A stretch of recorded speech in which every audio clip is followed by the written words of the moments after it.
السلام عليكم ورحمة الله تعالى وبركاته. مرحبا بكم حبيباتي معايا في القناة.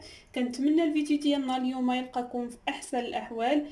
اليوم ان شاء الله غادي نوجد معكم واحد الكيكه او واحد البسبوسه اللي كتجي زوينه خفيفه وبنينه، واهم حاجه كتجي صحيه لاننا غنستعملوا فيها الجزر او خيزو.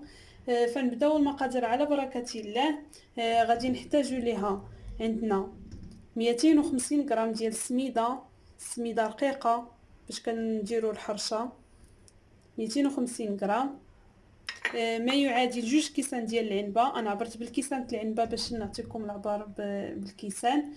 عندنا كاس ديال سنيده سكر سنيده، كاس ديال العنبه. عندنا كاس العنبه ديال الزيت. عندنا زلافه ديال الجزر او خيزو محكوك في الحكاكه رقيقه. عندنا كاس ديال الياغورت بالنكهه ديال الفاني. عندنا نص كاس ديال الزبيب. وعندنا 2 ديال البيضات، 2 حبات البيض. وعندنا قبيصه ديال الملح. عندنا هنايا 2 ديال الخمارات، 2 ساشيات ديال الخميره. الخميره الحمراء اللي من فئه 8 غرام، يعني في المجموع عندنا 16 غرام. وعندنا هنايا ساشيه ديال السكر الفاني. ودابا ندوزو على بركه الله باش نبداو التحضير. على بركه الله نبدا معكم التحضير. غناخدو 2 بيضات. بسم الله. غادي نضيفو عليهم رشه ديال الملحه،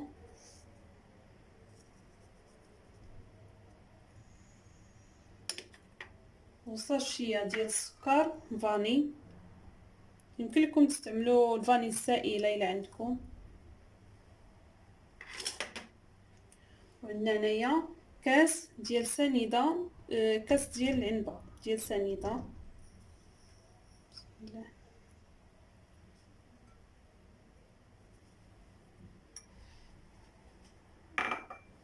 نبداو على بركه الله. بسم الله.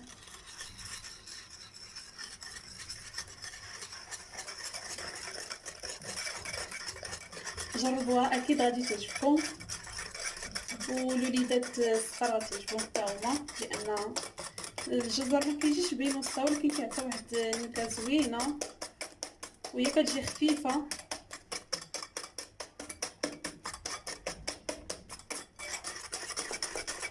خدموها مزيان. من بعد ما خلطنا مزيان غادي نضيفو كاس ديال الزيت. دائما العبر بالكاس ديال العنبه.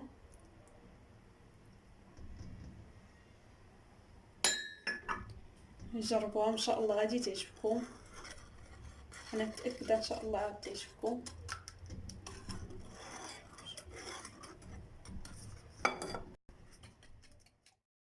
من بعد ما كينسجموا لنا العناصر غنضيفوا ليهم الياغورت. من الافضل هذا اللي كيكون عاقد، يعني الحلوى من الافضل نديروا لهذا اللي كيكون عاقد. بسم الله. الكيك ماشي الحلوى، عفوا.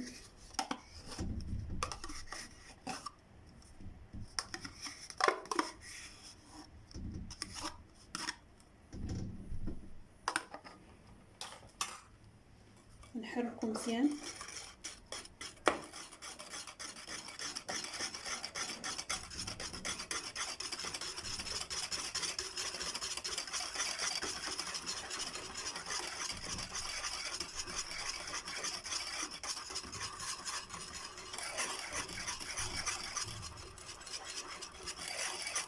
دابا ان شاء الله نضيفو الجزر.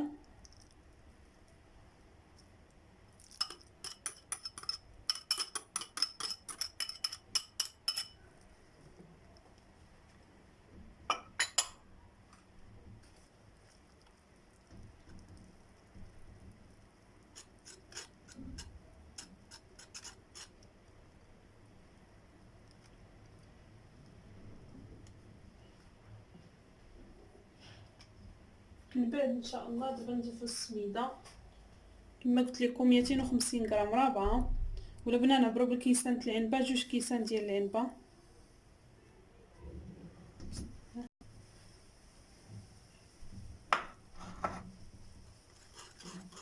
نضيفوهم تدريجيا باش تحرك لنا مزيان.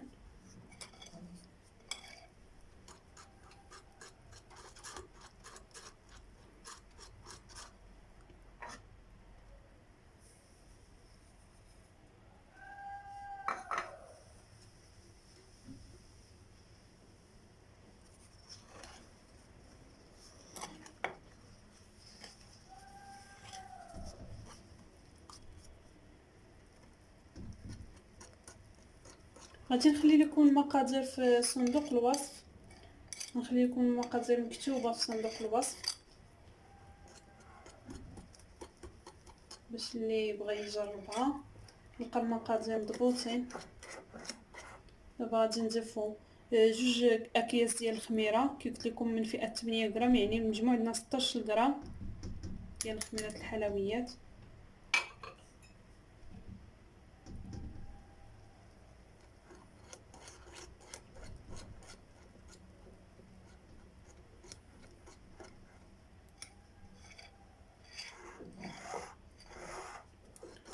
كاخر مرحله عاد غادي نضيفو الزبيب. الزبيب كيبقى اختياري، ولكن من الافضل نديروه كيجي زوين. نضيفو الزبيب. دابا غادي ندوزو باش نديروها في المول اللي مدهون من قبل. دهنتو بالزبده ورشيتو بالسميده رقيقه، لان هاد الكيكه ولا هاد البسبوسه ديال السميده فرشيتو بسميده رقيقه من الافضل، يعني احسن من الدقيق.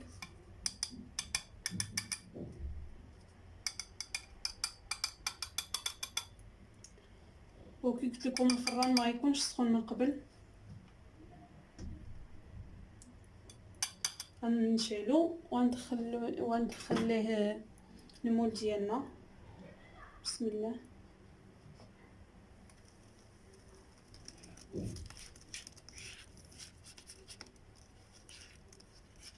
من بعد ما طيب غادي نكونوا وجدنا كاس ديال العسل التشين، قلنا كاس ديال عسل التشين مع سنيده، المهم 3 المعالق سنيده على حسب الرغبه، ونديروهم فوق النار تيغلاو.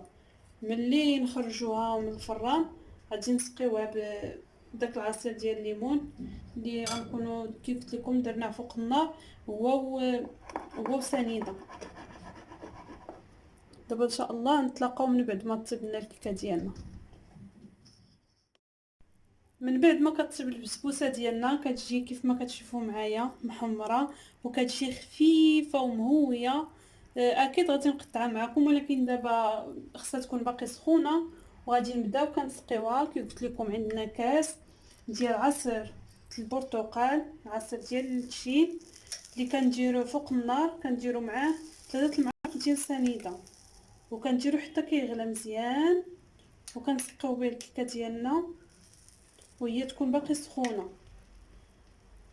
ما كنكبوش دفعه وحده، غادي نسقيو نص كاس وغنخليو الكيك غنخليو البسبوسه ديالنا حتى تشرب هذاك النص كاس مزيان، عاد باش نعاودو نضيفو نص كاس الاخر باش هكا كتجي شاربه مزيان هذاك العصير، وفي نفس الوقت ما كتجيش معجنه من الداخل. ودابا كما كتشوفوا معنا بعد ما شربتنا داك نص كاس ديال العصير ديال الشي اللي درناه فوق النار تا غلا هو وسنيده، غادي نضيفو نص كاس اللي بقى لينا.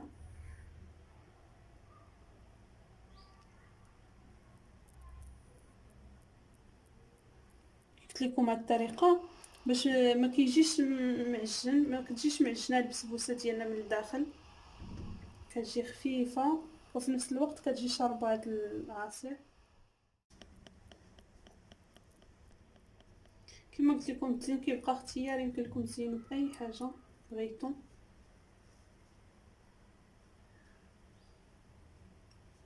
كاوكاو مهرمش اولا اللوز افيلي اولا الشوكولات.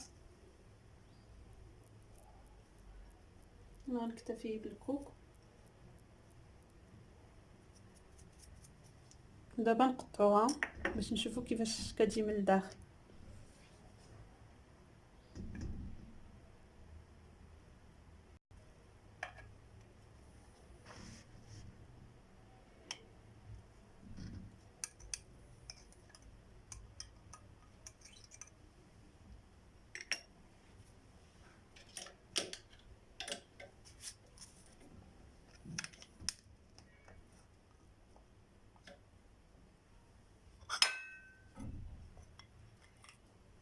كيف ما كتشوفوا معنا كتجي خفيفه ومهويه رائعه. كنتمنى باش تجربوها.